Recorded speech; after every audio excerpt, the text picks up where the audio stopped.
आज कुछ नए विषय के साथ मैं फिर से हाजिर हूँ। मेरे हाथों में ये जो दिखाई दे रहा है, आप इसको देख के भी होंगे, इससे थोड़ा दूर भागते भी रहे होंगे क्योंकि इसमें बहुत सारे रोए होते हैं।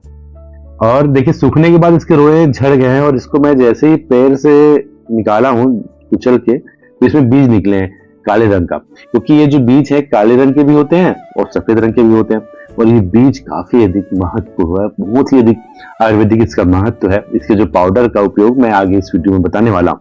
पहले जान लेते हैं कि यह पैर कौन सा है, लता कौन सा है। तो ये इससे कहते हैं केवाच। जी हाँ, केवाच एक लता है।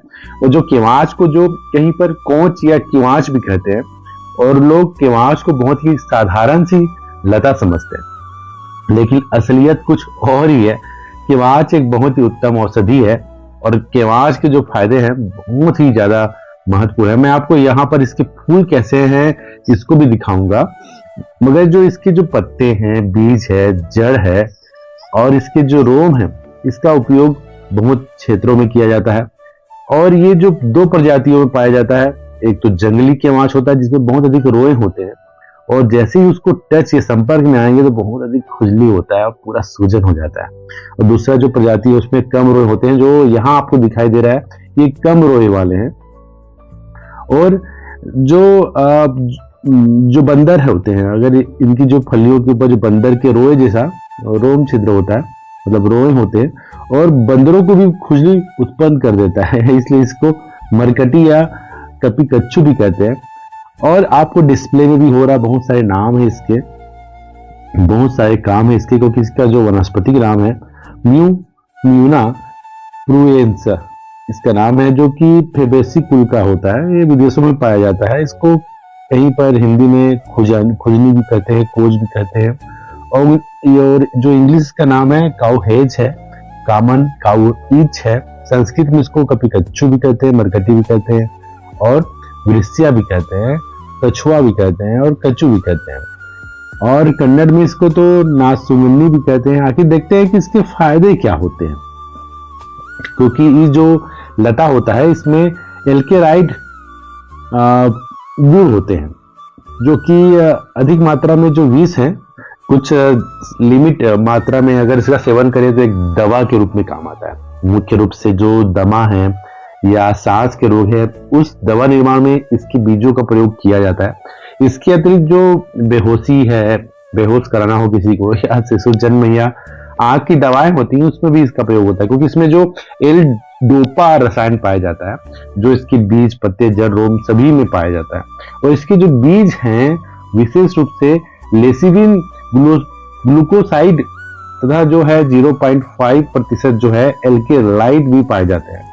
जैसा कि बताया गया कि दमा रोगियों के लिए तो बहुत रामबाण है। अगर इसका सेवन करें मात्र 5 ग्राम के आसपास, मतलब 2 बीज आप लीजिए, उसका पाउडर को अगर आप रात को दूध के साथ लेते हैं मिलाकर, तो दमा जैसा रोग है दूर हो जाता है। इसके जो बीज है गहरे रंग के होते हैं और कहीं इसके सफेद भी होते हैं, मगर गहरे रंग के आपको ज्यादा मिलेंगे। इसका जो तेल भी निकाला जाता है, और तेल जो इसका होता है कामोत्तेजक के लिए बहुत अधिक उपयोग होता है।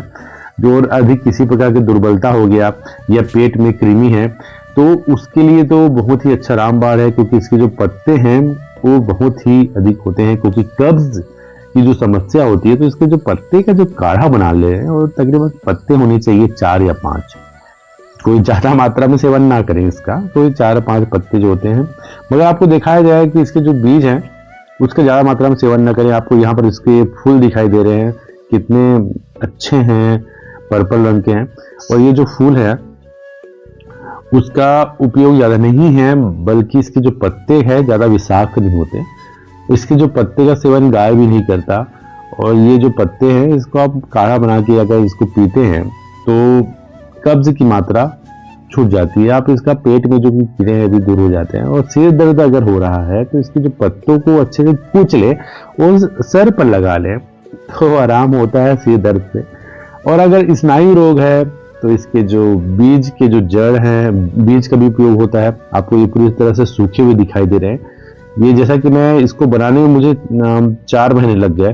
पहले तो इसके फूल लिया, फिर बाद में आपको बीज दिखा रहा हूँ। बीज कैसे काले रंग के हैं, बहुत ही दमा रोगियों के लिए तो रामबाण है। अगर इसको मधु मतलब शहद में या घी में मिलाकर चाटेंगे तकरीबन 2 बीज के आसपास तो आराम होता है। और दस्त रोगियों के लिए भी अच्छा है। दस्त रोगियों के लिए इसकी जो जड़ है, इसके पत्ते हैं, इसका काम आता है। अगर पेचिस भी है जड़ और तो इसमें अगर आप मिला लीजिए कुछ जड़ का जो पेस्ट है, ये भी काम आता है, क्योंकि जड़ इसके गहराई में होता है तो दिक्कत जाता है। तो आपके इसके पत्तों का उपयोग हो सकता है, या जलोदर में हो गया, कब्ज हो गया।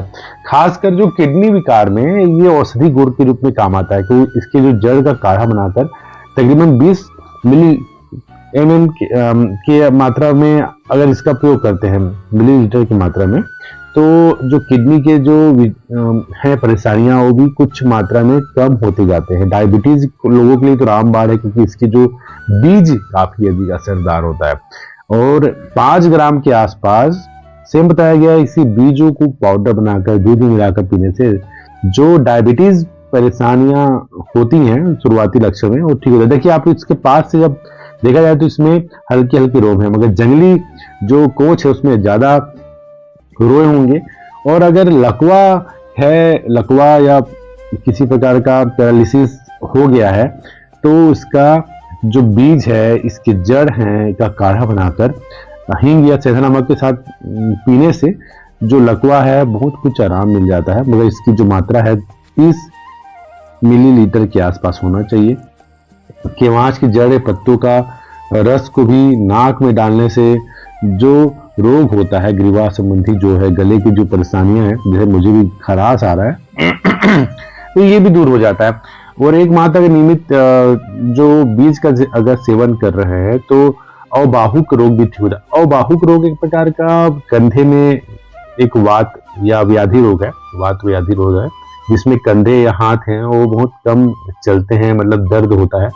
तो इसमें भी ये रामबाण है, इस बीज का प्रयोग।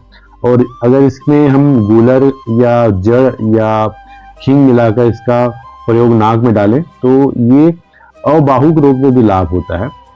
और मूत्र रोग में, पेशाब रोग में भी या इसकी बीज का प्रयोग करना चाहिए। अगर योनि ढीलेपन है तो इसमें भी प्रयोग किया जाता है। और ये ल्यूकोरेसिया में भी काम आता है, मासिक धर्म में भी काम आता है। तो ये घाव को सुखाने में भी काम आता है। इसके जो बीज का प्रयोग होता है, बीज का प्रयोग कीजिए और उसको घाव के पास लगा लीजिए तो ठीक हो जाएगा। बीज का जो सेवन बढ़ती उम्र को भी रोकता है अगर इसका सेवन करें, क्योंकि इसमें एंटी एजिंग गुण होता है। और इसका जो चूर्ण है आप बना सकते हैं, 2 या 3 बीजों का प्रयोग कर सकते हैं। सूखे हुए आपको पोंछ दिखाई दे रहा है, जो कि पुरुष बांझपन को भी दूर करता है और मस्तिष्क स्वास्थ्य को भी अच्छा करता है। अगर बीज का चूर्ण हो तो टॉनिक के रूप में काम आएगा मस्तिष्क में। और किसी प्रकार का अगर स्मृति छीन होती जा रही है तो या तो थोड़ा सा पागलपन टाइप का, तो भी ठीक हो जाता है।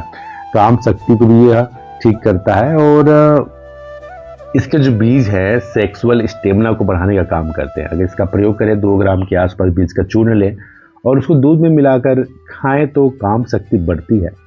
और इसके जो बीज है जो कि छिलका रहित जो हो गया या उड़द ले लें, उसमें अगर आप सुबह गाय का दूध मिलाकर पका लें और उसका यूज़ करें एक खीर की तरह, मतलब जो खीर बना रहे हैं उसमें भी इसका सेवन ना करें। मतलब एक जो आप बताया गया है कि जो खीर में किसका प्रयोग होना चाहिए, जौ या उड़द का, उसमें भी होता है। सेक्सुअल स्टेमिना बढ़ जाता है इसमें।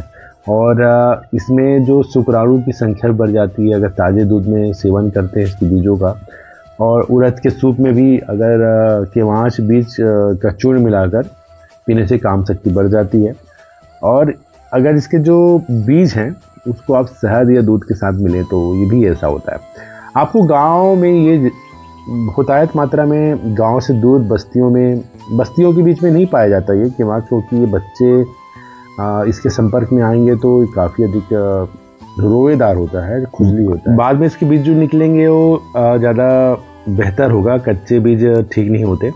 तो जब भी आप सेवन करेंगे तो सूखे हुए बीज का प्रयोग करेंगे, क्योंकि आपको उम्र भी थामना है, मतलब उम्र को आगे नहीं बढ़ाना है, एक लिमिट तक रहना है। तो ये इसका सेवन करें। आज का बहुत सारे पेस्ट आते हैं हर्बल लाइफ में भी इसका उपयोग होता है। तो नेक्स्ट वीडियो में हम फिर से मिलते हैं एक नए विषय के साथ। तब तक धन्यवाद, बहुत बहुत शुक्रिया।